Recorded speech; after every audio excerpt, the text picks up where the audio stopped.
Hello, this is the Watchdog, and welcome back to Fun with Watches. If watches weren't fun, you'd only need one. Today we're going to review the WWOOR 8887. Let's start with the wrist check. I'm still wearing this Cadison 8232. I just love this watch. I better review this soon so I can get rid of it so I can start wearing something else. And Greg is wearing my Mysterious Code Engineer. I just reviewed that watch, so if you haven't seen the review yet, be sure to check it out. I asked Grogu if he wanted this WWOOR after I finished reviewing it. I thought it would look great with his new outfit. He said, no thanks, WWOOR not make one great. Alright, let's take a look at the watch. The watch did not come in a box, but I could have spent the extra $1 and got a box. I saved the $1. But anyway, here's the hang tag and the extra links. So that's all it came with. But here it is. As you can see, this is an homage to the Royal Oak, except for it has a day complication like a Rolex President. This is the fourth WWOOR on my channel. WWOOR does make a few nicer pieces, although most of their watches are in the ultra and very affordable range. This 8887 is a chrome-plated hollow link bracelet watch under $20, so it is not one of their nicer watches.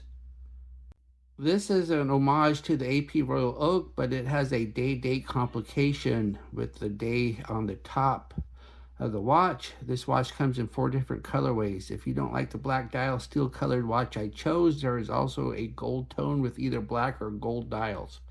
There's also an all black version. The watch is 41.7 millimeters at the flats of the bezel, 47.4 millimeters lug to lug with protruding end links that are really part of the case and not actual end links. It's only 10 millimeters thick, so it's fairly thin. And the lug width does not apply, but it's 28 millimeters where the bracelet meets the case, and it tapers down to 22 at the clasp. It weighs 129 grams on the supplied hollow bracelet with 3 links removed. So we have the octagon bezel of a Royal Oak homage, and we have that vertical brushing, even though this is really a chrome-plated watch, so they must have brushed it first and then plated it, because you can't brush it once you plate it. And then you have these little screws. These screws are fake. They're just engravings into the bezel. Then we have the dial. The dial has a slight sunburst effect. Very slight. So that's kind of nice. I kind of like that. And it's a really deep, dark black, which is pretty good. A lot of these watches that are black aren't as black as they should be. Then we have the WWOOR name and logo on the left instead of above the hand, so that's unusual. So I kind of like that. Then it says Quartz on the bottom. And then we have the indices, and they are applied, and they are not loomed. And we have double baton at the 12, single batons everywhere else. And there are no minute markers. And then we have the fence post, minute and hour hand, and then we have a needle thin second hand, and the second hand hits the marks. Hits them exactly. Of course, there's only the 5-minute marks. You don't have the single marks. So if it was going to miss any, you don't know if it's going to miss any in the middle because you can't see them. Then we have the day up top. As you can see, it's Wednesday. And then we have the day of the month on at the 3, and it doesn't take the place of an index. Then we have a push-pull hexagon unsigned crown. Crown action is pretty loose.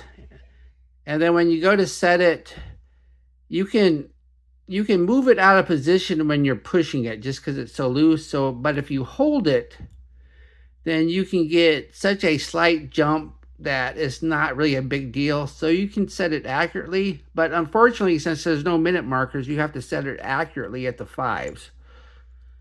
So that's kind of a pain there. And then we have the crystal. The crystal is just a flat mineral glass. Nothing special there. Nothing wrong with it. And then we have the case. The case is a chrome-plated alloy. And we do have, it was pre-brushed up top before it was plated. And it's a good enough case. It's nice and thin. But the end links there are part of the case. They're not actually articulating. And then we have the case back. The case back is a press-on. It says steel back quartz. Steel back is a good tell that the rest is not. Oh, stainless steel back quartz. Yeah, that's a good tell that the rest is not. Then we have the WWOOR name and logo in the middle. Then the model number. Then it says quartz movement. Underneath the case back is the SL30 movement. I guess this is two better than the SL28. So this is basically an SL28 with the day of the week up top instead of next to the date.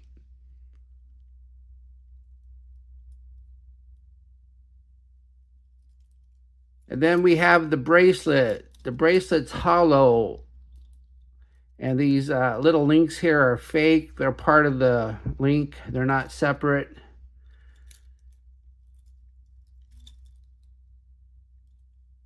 And once again, the end links are part of the case. They're not actually real end links. Then we have push pins, not screw pins. I'm perfectly happy with push pins. Although sometimes on these hollow link bracelets, I have a heck of a time getting them out. But this time, though, they came right out. No big deal. Then we have the clasp. This is kind of unusual. Usually a watch like that's homaging a Royal Oak will have a butterfly clasp because the Royal Oak has a butterfly clasp. But this one has a more traditional press clasp.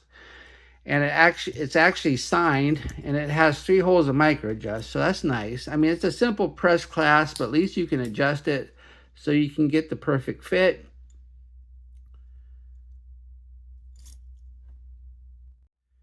Here's the watch on my 7.5-inch wrist. It looks nice. It wears nice. It wears nice and flat. This is a big watch, but it's thin. And then the bracelet doesn't look too bad for a hollow link bracelet. And the clasp doesn't look too bad either. It is signed. And I removed 3 links to fit on my wrist. So basically you'll be able to wear this 8 1/4. Anything bigger than 8 1/4, you're out of luck. I'm sure a watch in this price range, you can't ask for extra links. Of course, they're cheap enough. You could just buy 2 of them and rob the links off of one. But I don't know what you'd do with this one because it would be hard to find a strap for it. Here we are in the loom room. Only the hands are loomed, and just wearing the watch gave me no indication that it was any good. As we speed up the time, the hands are fading fairly fast. This loom is not any good, although I have seen worse, such as that Bim Bom PRX homage. What do I like about this watch? The second hand hits the marks. It has a real clasp with micro adjust and not a butterfly clasp. And I like this black dial. It's a nice deep black. What are my gripes and groans? The end links are part of the case. No minute markers means you can only set it accurately at the 5s. And I don't know if you could hear it, but this thing ticks louder than a Timex. It's a really loud ticker. I didn't mention that before. Do I recommend this watch? Sure. It's not a lot of money and it looks nice. And there's nothing wrong with it. It's not junky and you won't feel like it's going to fall apart on you or anything. Well, thank you for watching my review of the WWOOR 8887, and I will be back with another review. Be sure and like and subscribe to my channel. And if you like this watch, be sure to use my affiliate link, and I'll get a small commission. Very small. But those small commissions do add up. Bye.